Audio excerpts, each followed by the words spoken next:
Collar ಒಬ್ರು ready ಇದ್ದಾರೆ. ಬೆಂಗಳೂರಿಂದ ಸುನಿತಾ ಅವರು. ಸುನಿತಾ ಅವರೇ ನಮಸ್ಕಾರ. ನಮಸ್ಕಾರ. ಯಾರ ಬಗ್ಗೆ ಕೇಳಬೇಕಿತ್ತು? ನನ್ನ ಮಗನ ಬಗ್ಗೆ ಕೇಳಬೇಕು. ಹುಟ್ಟಿದ ದಿನಾಂಕ ತಿಳಿಸಿ. 12 12 7 7 2005. 2005. ಹುಟ್ಟಿದ ಸಮಯ ಬೆಳಗಿನ ಜಾವ 4:28. ಬೆಳಗಿನ ಜಾವ 4:25. 22 22 7 2. ಸರಿ, ಶಾಸ್ತ್ರಿಗಳಿದ್ದಾರೆ, ನಿಮ್ಮ ಪ್ರಶ್ನೆಯನ್ನ ಕೇಳಿ. ಸುನೀತಾ ಅವರೇ ನಮಸ್ಕಾರ. ನಮಸ್ಕಾರ. ನಮಸ್ಕಾರ. ಹೇಳಿ. ಹೇಳಿ. ಅವನ ಬಗ್ಗೆ ಅಲ್ಲೇ ಒಂದ್ಸಲ ಫೋನ್ ಮಾಡಿದೆ ನಾನು. ಅವನಿಗೆ 18 ವರ್ಷ ಗಂಟ ನೀವು ಬಾಲಾರಿಷ್ಟ ದೋಷ ಇದೆ ಅಂತ ಹೇಳಿದ್ರಿ. ಅಂದ್ರೆ ಇದಾನೆ ತುಂಟು ತರ. ಅಂದ್ರೆ ಇವಾಗ ತುಂಬಾ ದೊಡ್ಡನಾಗಿದಲ್ಲ, ನಾನ್ ವೆಜ್ ಎಲ್ಲ ಬಿಟ್ಬಿಟ್ಟಿದ್ದಾನೆ ಫುಲ್ಲು. ಮನೆಯಲ್ಲಿ ವಾತಾವರಣ ತುಂಬಾ ತರ ಚೇಂಜ್ ಆಗಿದೆ. ಏನಕ್ಕೆ ಆತರ ಆಗಿದೆ, ಮುಂದೆ ಹೆಂಗಿರ್ತಾನೆ ಏನು ಅಂತ ಒಂದು ಆತಂಕ ಮಾಡ್ಕೋಬೇಡಿ, ನೋಡೋಣ ಜಾತಕದಲ್ಲಿ ನೋಡೋಣ. ಪಾಪ ನಿಮಗೆಲ್ಲ ನಾನ್ ವೆಜ್ ತೊಗೊಳಕ್ಕೆ ಆಸೆ, ಅವ್ರಿಗೆ ಇಷ್ಟ ಇಲ್ಲ, ಇದು ನಿಮಗೆ ಒಂಥರ ತಲೆ ಕೆಟ್ಟು ಹೋಗಿದೆ ಅಲ್ವಾ, ಯಾಕೆ ಹೀಗಾಗ್ಬಿಟ್ನಲ್ಲ ಅಂತ ಆತಂಕ ಮಾಡ್ಕೋಬೇಡಿ. ಯಾವುದೋ ಒಂದು ಸ್ವಭಾವದಲ್ಲಿ ಸೇರಿರುತ್ತೆ, ಇದು ಬೇಡ ಅಂತ ಏನೋ ಆ ಥರ ಆಗಿರುತ್ತೆ, ಅದೇನು ತಲೆ ಕೆಡಿಸ್ಕೊಳ್ಳೋಷ್ಟಿಲ್ಲ. ಕಾಲ ಬದಲಾಗೂ ಆಗುತ್ತೆ. ಈಗ ಪ್ರಸ್ತುತ ಕುಜದಶೆಯಲ್ಲಿ ಅವರಿಗೆ ಶನಿ ಭುಕ್ತಿ ನಡೀತಾ ಇದೆ. ಅಲ್ಲಿ ಶತ್ರುಗಳ ದಶಾನಾಥ ಕುಜ, ಭುಕ್ತಿನಾಥ ಶನಶ್ಚರ. ಈ ದಶಾಭುಕ್ತಿ ಕಾಲದಲ್ಲೂ ಸ್ವಲ್ಪ ನಮಗೆ ತೊಡಕುಗಳು, ಹಿನ್ನಡೆ ಅಂದುಕೊಂಡ ಹಾಗೆ ಆಗದೇ ಇರತಕ್ಕಂಥದ್ದು, ಈ ರೀತಿಯ ಒಂದು ಸಾಧ್ಯತೆಗಳನ್ನು ಗ್ರಹಗಳು ಸೂಚಿಸ್ತವೆ. ಅದು ಎಲ್ಲಿವರೆಗೂ ಅಂದರೆ ಜನವರಿವರೆಗೂ ಇದೆ. ಆಮೇಲೆ ಬುಧ ಪ್ರಾರಂಭವಾಗುತ್ತೆ ನೋಡಿ. ಲಗ್ನಾಧಿಪತಿ ಬುಧ ತುಂಬ ಚೆನ್ನಾಗಿದ್ದಾನೆ, ದ್ವಿತೀಯದಲ್ಲಿರ್ತಕ್ಕಂಥದ್ದು. ಆಗ ಅವರಿಗೆ ನೋಡಿ ಸಂಪಾದನೆ, ವೃತ್ತಿ, ಇವುಗಳ ಕಡೆಗೆ ಆಸಕ್ತಿ ಮತ್ತು ಇವುಗಳಲ್ಲಿ ಹೆಚ್ಚಿನ ಅನುಕೂಲಗಳು ಇವೆಲ್ಲ ಉಂಟಾಗಲಿಕ್ಕೆ ಒಂದು ದಾರಿ ಸಿಗುತ್ತೆ. ಹೀಗಾಗಿ ಈಗ ಸ್ವಲ್ಪ ತತ್ಕಾಲದಲ್ಲಿ ಅವರಿಗೆ ಸ್ವಲ್ಪ ತೊಂದರೆಯಾಗಿದೆ. ಹೀಗಾಗಿ ಆತಂಕ ಬೇಡ. ಮತ್ತು ಕುಟುಂಬದಲ್ಲಿ ಶನಿ ಇದ್ದರೆ ಕುಟುಂಬದವ್ರನ್ನ ಸೇರದೇ ಇರತಕ್ಕಂಥದ್ದು, ಮನೆ ಕಂಡ್ರೆ ಸ್ವಲ್ಪ ಅಷ್ಟಕ್ಕಷ್ಟೇ ಹೊರಗಿರ್ತಕ್ಕಂಥದ್ದು, ಈ ರೀತಿಯ ಒಂದು ಲಕ್ಷಣ ಸೂಚಿಸ್ತಾ ಇದೆ.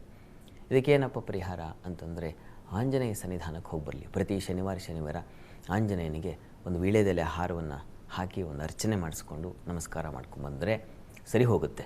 ಅವರು 2027 ಜನವರಿವರೆಗೆ ಹೀಗೆ ನಿರಂತರವಾಗಿ ಪ್ರತಿ ಶನಿವಾರ ಮಾಡಿದ್ರೆ ತುಂಬ ಒಳ್ಳೆಯದು. ಅವ್ರ ಹತ್ರ ಮಾಡಿಸಿ, ಪರಿವರ್ತನೆ ಆಗುತ್ತೆ, ಅನುಕೂಲ ಆಗುತ್ತೆ, ಗಾಬರಿ ಬೇಡ, ಒಳ್ಳೆಯದಾಗಲಿ. ಸರಿ ಶಾಸ್ತ್ರಿಗಳೇ, ಮುಂದಿನ ಕಾಲರ್ ರೆಡಿ ಇದ್ದಾರೆ. ಬೆಂಗಳೂರಿಂದ ಧನಲಕ್ಷ್ಮಿ ಅವರ ನಮಸ್ಕಾರ. ನಮಸ್ತೆ ಮ್ಯಾಮ್. ಯಾರ ಬಗ್ಗೆ ಕೇಳಬೇಕಿತ್ತು? ನನ್ನ ಬಗ್ಗೆನೇ ಕೇಳಬೇಕಿತ್ತು ಮ್ಯಾಮ್. ಹುಟ್ಟಿದ ದಿನಾಂಕ ತಿಳಿಸಿ. 29/6/1999. 29 6 6 1999. ಹುಟ್ಟಿದ ಸಮಯ ಅಮ್ಮ? 1:20 ಮಿಡ್ನೈಟ್, ಅಂದ್ರೆ 28ನೇ ತಾರೀಕು ನೈಟ್, ಮಾರ್ನಿಂಗ್ 29. ಸರಿ, ಶಾಸ್ತ್ರಿಗಳಿದ್ದಾರೆ, ನಿಮ್ಮ ಪ್ರಶ್ನೆಯನ್ನ ಕೇಳಿ. ನಮಸ್ತೆ ಶಾಸ್ತ್ರಿಗಳೇ. ನಮಸ್ಕಾರ. ಹೇಳಿ. ನನ್ನ ಜಾಬ್ ಬಗ್ಗೆ ಮತ್ತೆ ಮ್ಯಾರೇಜ್ ಬಗ್ಗೆ ಕೇಳಬೇಕಿತ್ತು. ಎಷ್ಟು ಟ್ರೈ ಮಾಡಿದ್ರು ಅನ್ಕೊಂಡಿದ್ ಕೆಲಸ ಸಿಗ್ತಾ ಇಲ್ಲ. ಪಾಪ. ಆಯ್ತು, ನೋಡೋಣ. ನೋಡಿ, ನಿಮ್ಮದು ಮೇಷ ಲಗ್ನವಾಗಿದೆ. ಲಗ್ನದಲ್ಲೇ ಕರ್ಮಾಧಿಪತಿ, ಯಾರು ವೃತ್ತಿಯ ಅಧಿಪತಿಯೋ ಶನೈಶ್ಚರ, ಅವನು ಮೇಷದಲ್ಲೇ ಇದ್ದಾನೆ. ಮೇಷರಾಶಿ ಶನೈಶ್ಚರನಿಗೆ ನೀಚ ಸ್ಥಾನ ಅಂತ ಕರೆಯಲಾಗುತ್ತೆ ಶಾಸ್ತ್ರದಲ್ಲಿ. ನೀಚ ಗ್ರಹಗಳಲ್ಲಿ ಬಲವರ್ಜಿತಸ್ಯ ರಿಕ್ತ ಅಂತ ಒಂದು ಸೂತ್ರ ಇದೆ.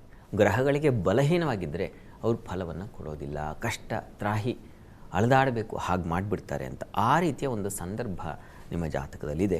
ಪ್ರಸ್ತುತ ನಿಮಗೆ ಚಂದ್ರದಶೆಯಲ್ಲಿ ಚಂದ್ರಭುಕ್ತಿ ನಡೀತಾ ಇದೆ. ಚಂದ್ರ ನಿಮಗೆ ತುಂಬ ಚೆನ್ನಾಗಿದ್ದಾನೆ. ಅವನು ನಿಮ್ಮ ಜಾತಕದಲ್ಲಿ ಭಾಗ್ಯಸ್ಥಾನದಲ್ಲಿದ್ದಾನೆ. ಹೀಗಾಗಿ ಈಗ ಆ ಕಾಲವಶಾತ್ ನಿಮಗೆ ಕರ್ಮಾಧಿಪತಿ ಚೆನ್ನಾಗಿಲ್ಲದೆ ಇರಬಹುದು, ಆದರೆ ಟೈಮ್ ಒಳ್ಳೆಯ ಗ್ರಹದ ಸಮಯ ಇದೆ. ಹೀಗಾಗಿ ಆತಂಕ ಮಾಡ್ಕೋಬೇಡಿ. ಹತ್ತಿರದಲ್ಲಿ ಯಾವುದಾದ್ರು ಶನೈಶ್ಚರ ಸನ್ನಿಧಾನ ಇದ್ದರೆ ಶನೈಶ್ಚರನಿಗೆ ಪ್ರತಿ ಶನಿವಾರ ಸ್ವಲ್ಪ ಕಪ್ಪು ಎಳ್ಳು ಇದನ್ನು ತಗೊಂಡು ಹೋಗಿ ಅಲ್ಲಿ ಶನೈಶ್ಚರ ಸನ್ನಿಧಾನಕ್ಕೆ ದಾನ ಮಾಡಿ. ಹೀಗೆ 8 ಶನಿವಾರ ನಿರಂತರವಾಗಿ ತಪ್ಪಿಸ್ಬೇಡಿ, ಮಧ್ಯದಲ್ಲಿ ಹಾಗೆ ದಾನ ಮಾಡಿ. ನಂಗನ್ಸುತ್ತೆ ಅಷ್ಟರಲ್ಲಿ ಅನುಕೂಲ ಆಗುತ್ತೆ, ಯೋಚನೆ ಮಾಡಬೇಡಿ. ಚಂದ್ರನ ಕಾಲದಲ್ಲಿ ಅವನು ಸುಖಾಧಿಪತಿ, ಅವನು ಭಾಗ್ಯದಲ್ಲಿದ್ದಾನೆ. ಅದಷ್ಟೇ ಅಲ್ಲದೆ ಗುರುವಿನ ದೃಷ್ಟಿ ಇದೆ. ನಿಮಗೆ ಈ ಶನೈಶ್ಚರನ ಆರಾಧನೆಯಿಂದ ತುಂಬ ಸಹಾಯ ಆಗುತ್ತೆ, ಯೋಚನೆ ಮಾಡಬೇಡಿ, ಒಳ್ಳೆಯದಾಗಲಿ.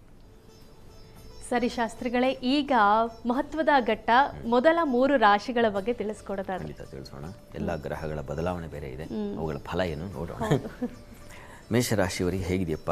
ನಾಳೆಯಿಂದ ನಿಮಗೆ ಒಂದು ಉತ್ಕೃಷ್ಟವಾದ ನರಪತಿ ಸತ್ಕೃತಃ ಅಟನಃ ಅಂತೆಲ್ಲ ಹೇಳುತ್ತೆ. ಹೀಗಾಗಿ ನಾಳೆಯಿಂದ ನಿಮಗೊಂದು ಹೊಸ ಅಧಿಕಾರ, ಹೊಸ ಬಲ ಇತ್ಯಾದಿಗಳೆಲ್ಲ ಶುರುವಾಗ್ಬಿಡೋ ಸಾಧ್ಯತೆಯನ್ನು ಸೂಚಿಸುತ್ತೆ. ಅಧಿಕಾರದ ಬಲ, ರಾಜಮಾನ್ಯತೆ, ಓಡಾಟ, ಕಾರ್ಯಭಾರ, ಸಂಗೀತ ಸಾಹಿತ್ಯಗಳಲ್ಲಿ ಆಸಕ್ತಿ, ಬಂಧು ಸ್ನೇಹಿತರಲ್ಲಿ ಸ್ವಲ್ಪ ಮಟ್ಟಿಗಿನ ಅಸಮಾಧಾನ. ಅದು ಕಾರಣ ಮಾಂದಿ ಸಂಚರಿಸುತ್ತೆ. ಈ ಕಾರಣದಿಂದಾಗಿ ಚಂದ್ರನು ಸ್ವಲ್ಪ ರಾಹು ಯುಕ್ತನಾಗಿದ್ದಾನೆ. ಹೀಗಾಗಿ ಬಂಧುಗಳ ವಿಚಾರದಲ್ಲಿ ಮತ್ತು ಸ್ನೇಹಿತರ ವಿಚಾರದಲ್ಲಿ, ನೀರಿನ ವಿಚಾರಗಳಲ್ಲಿ, ನೀವೆಲ್ಲೋ ಟ್ರಿಪ್ಪೋ ಮತ್ತೊಂದು ಮಗದೊಂದು ಹೋಗಿದರೆ ಆ ನೀರಿನ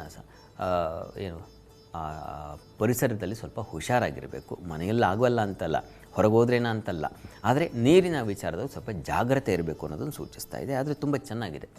ವ್ಯಾಪಾರ ಮನೋಭಾವ ಬರುತ್ತೆ. ನಾನೊಂದು ಹೊಸ ವ್ಯಾಪಾರ ಮಾಡಲ್ಲ, ನಾನೊಂದು ಹೊಸ ಬಿಸ್ನೆಸ್ ಶುರು ಮಾಡಲ್ಲ, ಈ ರೀತಿಯಾದ ಕುಜನಿಂದಾಗಿ ಅಲ್ಲಿ ಬಣಿಕ್ಸ ಧನವಾನ್ ಅಂತ ಹೇಳುತ್ತೆ. ಹೀಗಾಗಿ ಹಣವೂ ಬರುತ್ತೆ, ವ್ಯಾಪಾರದಲ್ಲಿ ಆಸಕ್ತಿಯೂ ಬರುತ್ತೆ. ಅದರಲ್ಲೂ ಪೆಟ್ರೋಲಿಯಮು ಮತ್ತು ಈ ಹೋಟೆಲ್ ಇಂಡಸ್ಟ್ರಿಗಳಿರ್ತಕ್ಕಂಥದ್ದು ಈ ರೀತಿಯ ಒಂದು ಕ್ಷೇತ್ರಗಳಲ್ಲೆಲ್ಲ ತುಂಬ ಚೆನ್ನಾಗಿದೆ ಅನ್ನೋದು ಸೂಚಿಸ್ತಾ ಇದೆ. ಮತ್ತು ಆಟೋಮೊಬೈಲ್ಸು, ಗ್ಯಾರೇಜ್ಗಳಲ್ಲಿ ಕೆಲಸ ಮಾಡೋದಕ್ಕೆಲ್ಲ ಭಾಳ ವಿಶೇಷವಾದ ಒಂದು ಪವರ್ ಬಂದುಬಿಡುತ್ತೆ.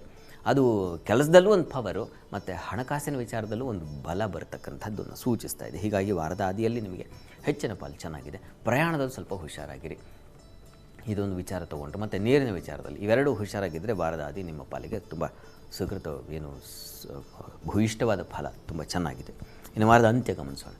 ವಾರಾಂತ್ಯದಲ್ಲಿ ಮೇಷರಾಶಿಯವರಿಗೆ ನಿಮಗೆ ಅಲ್ಲಿ ಬುಧನ ಪರಿವರ್ತನೆ, ಶುಕ್ರನ ಪರಿವರ್ತನೆ ಎಲ್ಲ ಕಾಣ್ತೇವೆ. ಹೀಗಾಗಿ ಸಂಗೀತ, ಕಲೆಯಲ್ಲಿ ಆಸಕ್ತಿ ಬರ್ತಕ್ಕಂಥದ್ದು ಮತ್ತು ಮಾತಿನ ಸಮೃದ್ಧಿ ಉಂಟಾಗ್ತಕ್ಕಂಥದ್ದು. ಗುರು ರವಿಯು ಬಂದಿದ್ದಾನೆ. ಹೀಗಾಗಿ ರವಿ ಬುಧರು ಸೇರಿದರೆ ವಾಕ್ಸ್ಥಾನದಲ್ಲಿ ಮಾತಿನ ಕೌಶಲ್ಯ ಚೆನ್ನಾಗಿರುತ್ತೆ. ಔಷಧ ವ್ಯಾಪಾರಗಳಿಗೆ ತುಂಬ ಚೆನ್ನಾಗಿರುತ್ತೆ. ಭೂಮಿ ಬಂಧುಗಳ ವಿಚಾರ ಸ್ವಲ್ಪ ಹುಷಾರಾಗಿದೆ. ಚಂದ್ರ ಮತ್ತು ಜೊತೆಗೆ ಸೇರ್ತಾನೆ, ಆತಂಕ ಇಲ್ಲ, ಸಣ್ಣ ತೊಡಕಷ್ಟೇ ಅದು. ಹೀಗಾಗಿ ಅಲ್ಲಿ ಹೋಟೆಲ್ ಇಂಡಸ್ಟ್ರಿಗೆ ತುಂಬ ಚೆನ್ನಾಗಿದೆ, ಕೃಷಿಕರಿಗೆ ತುಂಬ ಚೆನ್ನಾಗಿದೆ, ವಾಟರ್ ಸೋರ್ಸಲ್ಲಿ ಕೆಲಸ ಮಾಡೋರಿಗೆ ಗುರುಜಿ,